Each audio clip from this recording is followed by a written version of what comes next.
Good afternoon and welcome to another episode of Stuart's Classics, Bikes and Cars.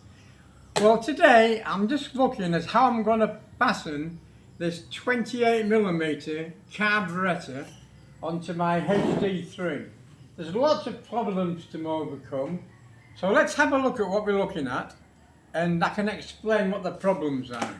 So this is the standard disc valve housing for the HD3. I've already taken the bolts out of the cover, so the standard cap, let's undo this and take this out the cover off, you can just see what I'm looking at. So if you have a look in here, just remove that and I'll put it on here for safekeeping, so we don't lose any nuts and bolts. Right, that there is the standard setup on a HD3. That's the standard carburetor there. This here is the clutch mechanism here, and this here is the oil pump. The oil pump is fed from this oil tank. The oil tank feeds oil down here, and when you twist the throttle,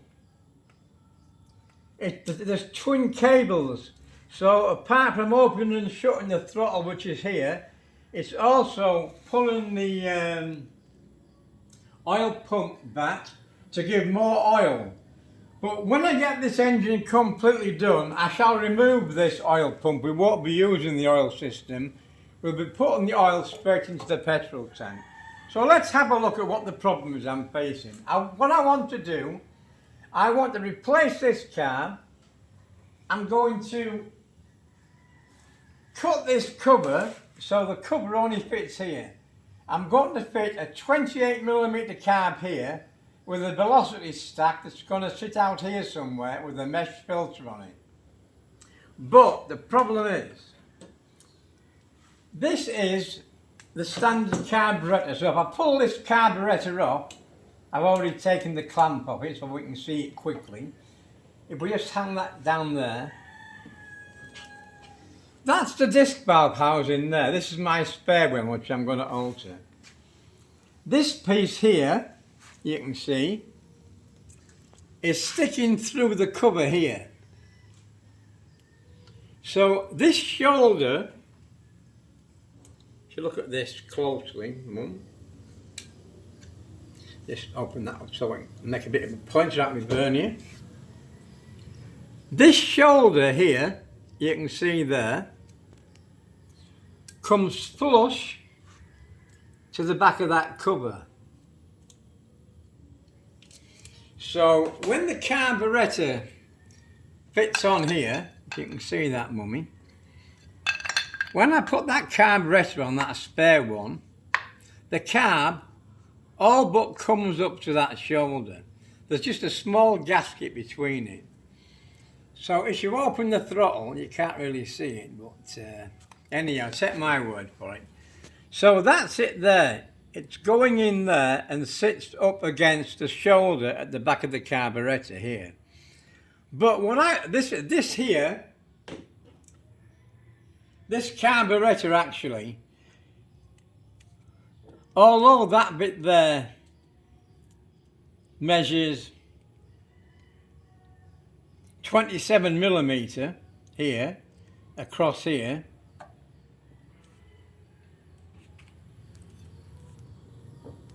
the bore of this disc valve housing, where the air and the fuel goes up, this bore, is only 23mm. So that bore there is only 23mm, as you can see. I want to fasten a carburetor onto here that's 28mm.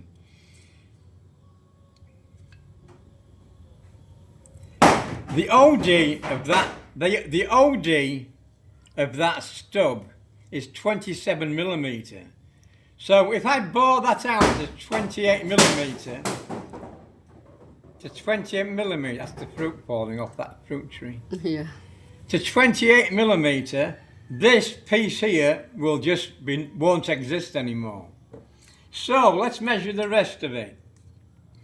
This back piece here is 35 millimeter. If you can see, I haven't got it switched on yet, but I'm just using rough measurement. It's 35 millimeter. Now, my 28 millimeter carburetor, the OD of the flange to go on here is 35 millimeter. So what I need, in reality, is this piece here. That there is 35. What I need to do is bush that. So this piece here is 35 millimeter. So I need to do something to make this from there to there the same diameter as that. So when I bored the middle out to go to 28 millimeter, I haven't broken through the wall. And if I can make that size there 35 millimeter, which is the same as that, the carburetor sleeve will fit over both of them correctly. So what I need to do is to make this different. I was thinking of chopping this off all the way to the bottom and putting a new piece on with a flange. But the problem is, as you can see, this boss is close, well, it's actually touching the outer rim. So I can't put a flange on there, it's an impossibility. I'm going to have to do something here. Some cunning plan. I need to make some measurements at home and see how I'm going to... I can bush that, but I need to fasten it to this. That's 35 OD, and that there.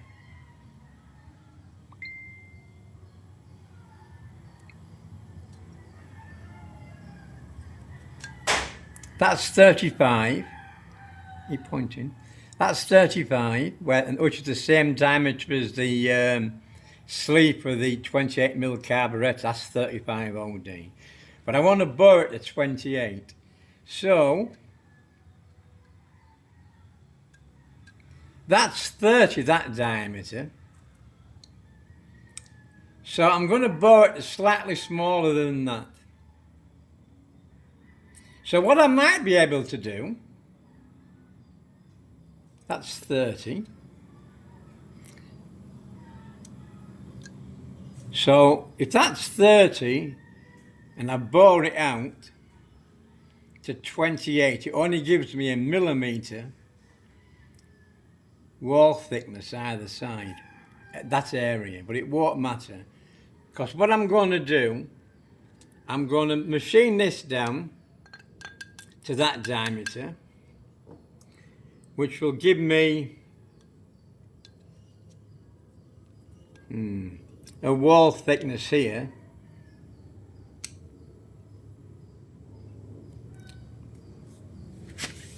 of approximately 5 millimeter. I can maybe get some drill and tap this boss on the end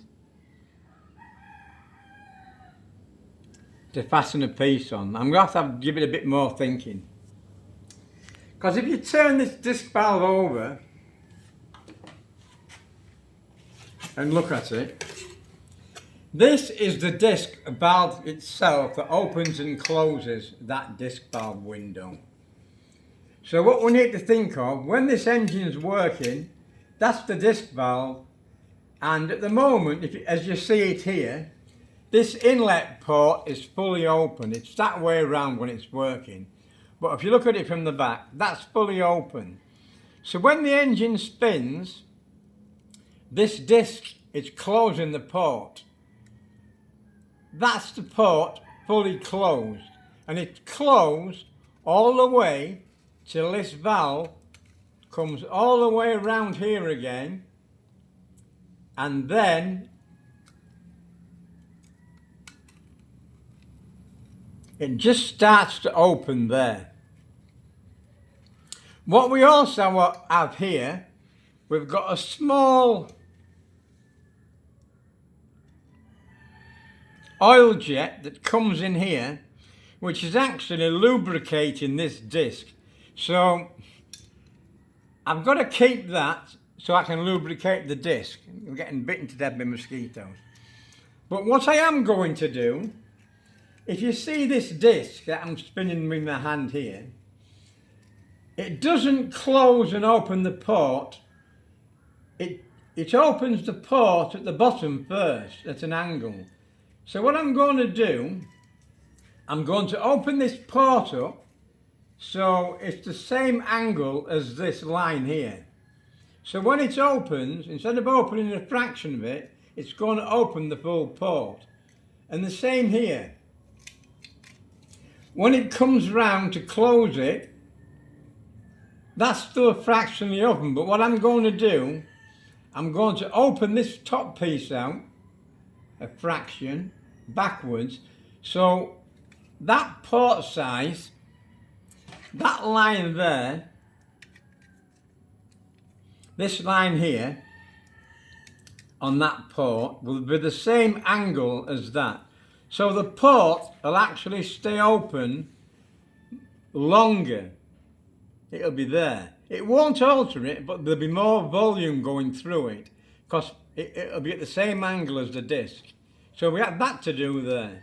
So I need a bit more thinking about how I'm going to alter this. So I'm going to taper the bore here. My new carburetor is 28, so I need to taper it 28 and end up without damaging any of this. So I'm going to have a bit more think and I'll come back and tell you how I'm going to do it. So that's what we're going to do at the moment, ladies and gentlemen. So stay watching and keep watching my HD3 engine modifications. We'll just put this back on so we don't lose anything. And keep the engine clean. This engine's going to be drastically altered, so on the next episode I'm going to take the engine out and look at modifying this spring. So keep watching, see you next time, goodbye.